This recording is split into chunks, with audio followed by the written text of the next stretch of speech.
maybe I can ask you one final question as a parting kind of question. I want to look into your crystal ball for a moment. We talked about this kind of paradigm shift with the Paris Agreement and this bottom-up kind of approach. Yeah. It feels like there's this intersection between the voluntary markets and the Paris-era compliance markets that are inevitable and are developing. Yeah. But like you said, we're making it up as we go along. Yeah. But I don't feel like it's a T-junction intersection. I feel like there's two lanes merging, essentially, where there's knowledge transfer and experience from the innovation hub that has been the voluntary markets. And ultimately, policy leaders are helping to shape their own systems that are specific to their own countries and situations. And there's essentially cross-pollination that's happening. Very much so. So let's kind of unpack that for a second, right? You've got effectively the Paris era is now upon us. We're in implementation. Yeah.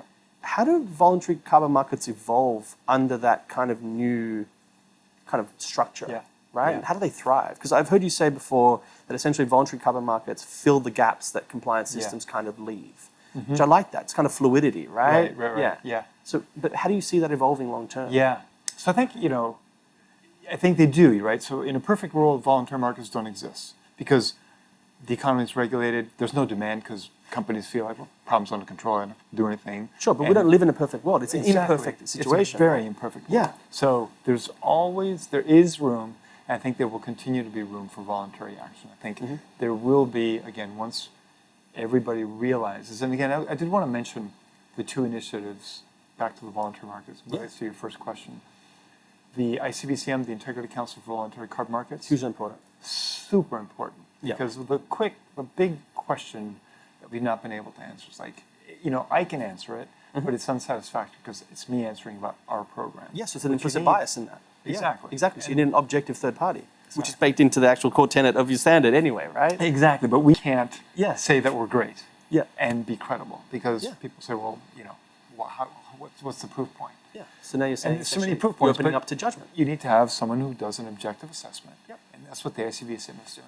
Yeah. And so I've kind of thrown my weight behind it from the very beginning. No doubt. And that's been sense in the market. And I think everyone's kind of just gravitated towards that. And I think it's got the potential for really helping to establish, a firm foundation for this market. So once the companies in the world realize, look, all this confusion about what's good or not, if it can be resolved by an independent third party, then that's going to give me a lot more confidence to do this.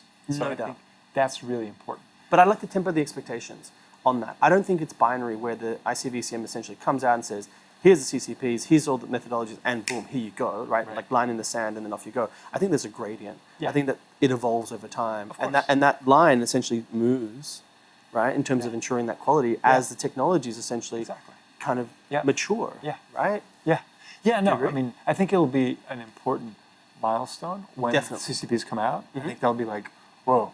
But I mean, I think it'll be a very important indicator to the market once it does come out. And there's implementation as well, right? We talk about registries.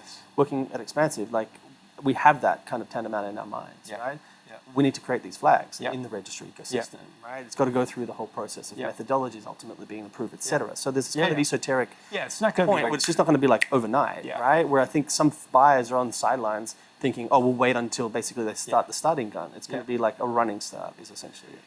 Yeah, I think so. I mean, I we'll see how it plays out. But the point is that they will hopefully create a workable, thoughtful, pragmatic, rigorous process to say this is in and this is out, and that's going to be very good for the market because it'll help to establish what that benchmark level of quality that we need.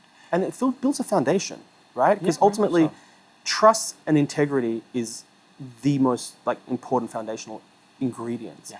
And I've seen it in markets as far as once that foundation is built upon, you then that begets confidence, which begets more liquidity, which then attracts more capital and more liquidity. Now you have this virtuous cycle. It's basically a flywheel effect and essentially acceleration. And we talk about scaling the markets. ICVCM was,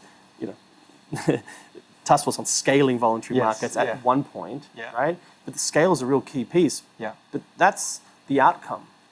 But now I think that they put the right prefix at the front, which is integrity. Yes, integrity. Exactly. And that's a foundational element that will lead to scale. Yeah. Do you agree?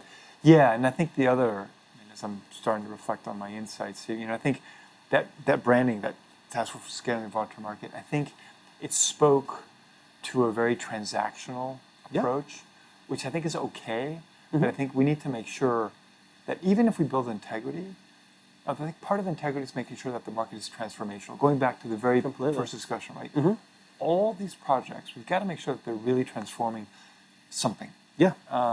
And when you achieve that, that's when you can, I think, that's when you're going to really hit scale. At scale, we shouldn't be thinking about building that scale shouldn't be the driver. That should be the result. Exactly. Yeah, completely. But the other part of it is so we've got, that's what I consider kind of the supply side of things. Yep. Then you've got the demand side of things, which is equally important. In some cases, I don't know if it's equally or more, but it's very important. Well, they're two sides of the coin, right? So they're inextricably linked, essentially. Because companies don't yet know what they can say when they buy a credit. Yeah. And so the claims piece is really integral. I mean, if you think about what's happening in the market, right? I mean, companies are being called out for being carbon neutral when nobody's defined what carbon neutral is. I find that the most frustrating piece. Like, why can you call out a company who's done voluntary action? Exactly. In the absence of any policy framework. Yeah. And now you're calling them out because they said they're carbon neutral. But that's this perverse thing. Like, I think we have an obligation to challenge that straw man argument, because ultimately the real argument is we have a limited budget of carbon emissions that we can put into the atmosphere over the next few decades, right? And as we look at constraining that budget, right, there's no time for inaction, there's no time for delay. And so essentially the folks that are taking that voluntary action, and obviously we're talking our own book here, right? And you can see kind of I get heated and emotional about this because I'm invested, right? Literally and figuratively. But essentially it's a perverse outcome that ultimately, we see this kind of noise and media and this kind of vitriol that ultimately creates this perverse outcome. Because it's a straw man argument. Oh, well, it's this indulgence. They're getting out of jail free. No, it's not. It's essentially pricing an externality.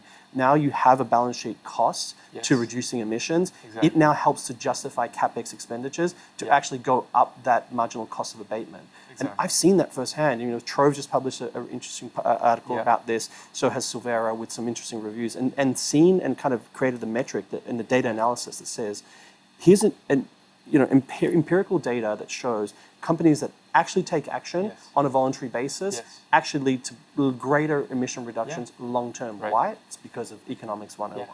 And so I think we should really challenge that straw man argument and say to the media, you literally are looking at the wrong direction. Integrity is integral. We address that, right? We as an industry welcome criticism to ensure that we have utmost integrity, because it's the core tenet of trust.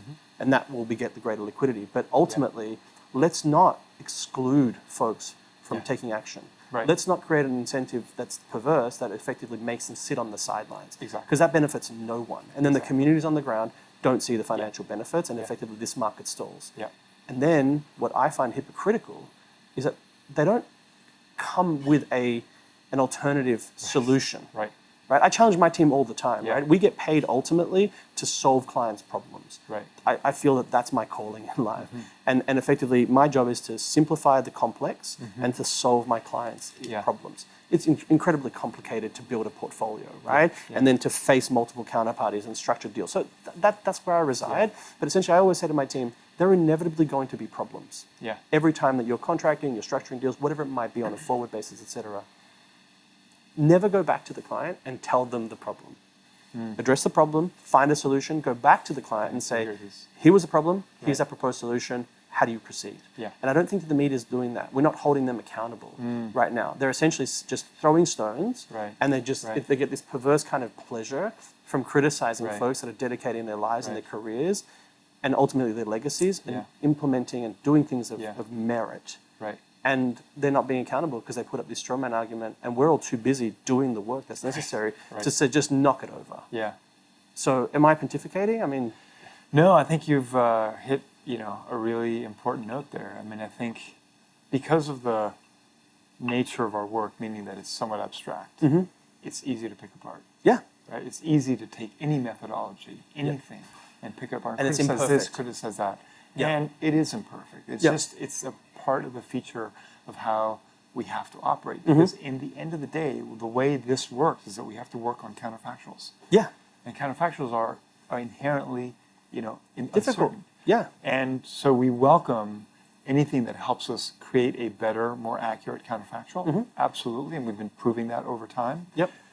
But I think you're right, that it's easy to pick apart things, but it's harder to build things. Kind of, the man in the arena, right? Yep. Teddy Roosevelt's famous quote. I mean, this is kind of what it feels like. Yeah, it's easy to sit there and throw stones and pick it apart, but it's much harder to build it. And that's ultimately what I draw from. Like, we are building something that is workable, that's driving change, and that ultimately, help us address this existential crisis. So, yeah, no, I think you're absolutely right, and I think it's a shame that folks have felt free to criticize without providing, alternative solutions, or to be constructive. Yeah, that's what we're looking for, right? Constructive. And be fully objective. Yeah, I think that's lacking. Yeah. Cool. I mean, that was really the impetus for this sit down, right? And for this kind of platform to ultimately enable folks that work and live and breathe and do this on a day-to-day basis to showcase their passion, what drives them, what motivates them, and also show the human element behind what we do. Like, it's ultimately really esoteric, right? Like, it's all of us at these conferences talking about these sort of things and economics and economists in particular, they're not so personable. It's a very sort of rigid discipline and science, right? And so us as practitioners of this, even though I don't consider myself an economist, ultimately becomes quite esoteric, and we kind of stay in our little echo chambers.